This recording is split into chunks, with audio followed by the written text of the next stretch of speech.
This is Gary Butterfield. This is Cole Ross. And this is Monster, my podcast. And this is the Dinosaur. There's a monster in my podcast. Get on the floor. Ancient enemy of man. Gary, this made me not like dinosaurs.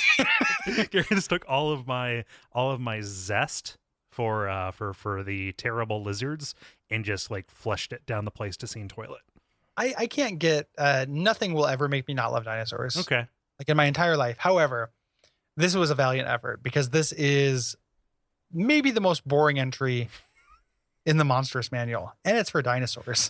So, and you think like, oh, it's like, oh, you're judging on a curve, like everything else is dragons. No. nope. This is less interesting than the Catoblepus. Like this thing is, these guys, which have a name, they're dinosaurs, this is a really boring entry. Like prehistoric Pete like got his wish and then shot himself, and his intern had to finish the thing. Like he walked off into the ocean, and he gave himself a Viking funeral. Yes, yeah, he set himself on fire on a paddle boat, like in a swan boat. He covered himself in napalm, Mm-hmm. homemade napalm, and then like swan boated out into the middle of the ocean, set himself on fire because he got dinosaurs into the Monstrous Manual, and then like intern Irvin had to like come through and just like copy the encyclopedia entry for dinosaurs into this book. Yeah, Gary. Why is that Tyrannosaurus fucking the Stegosaurus? Because the Stegosaurus was giving him yes eyes all night, man. Okay. Like not, and that's and because they're two consenting adults, they can do whatever they want. Yeah. In the privacy of their own era. Okay. Yeah. I'm not here to legislate your epoch. Okay. He's definitely fucking him. Yeah.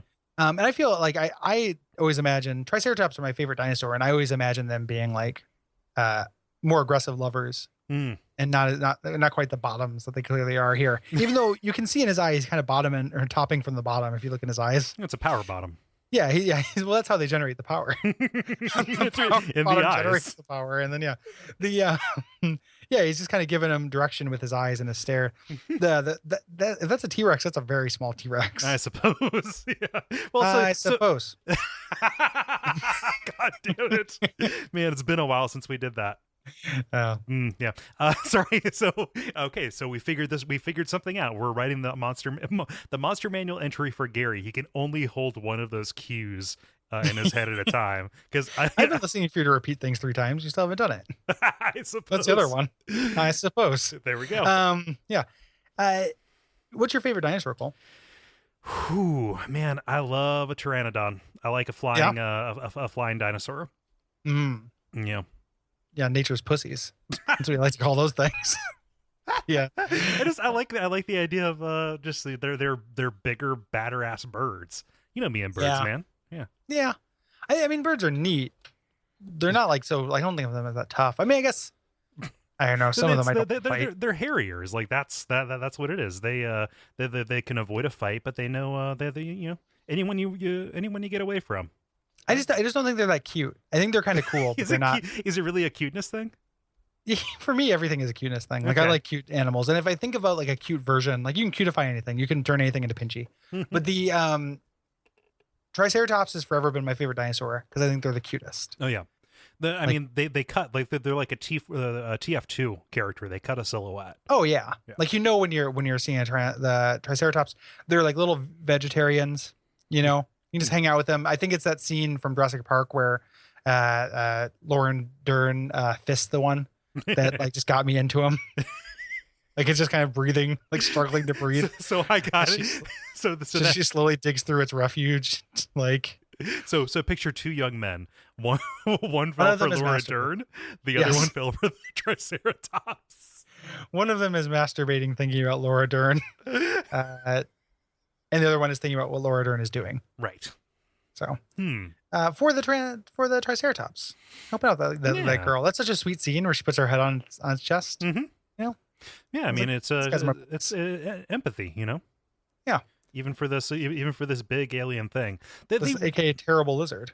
They could have done so much more. So like they don't have to give them magical powers. They don't have to, even kind of like spice them up. All they have to do is like not have literally let's say 8 different kinds of dinosaurs here and then just barely differentiate them.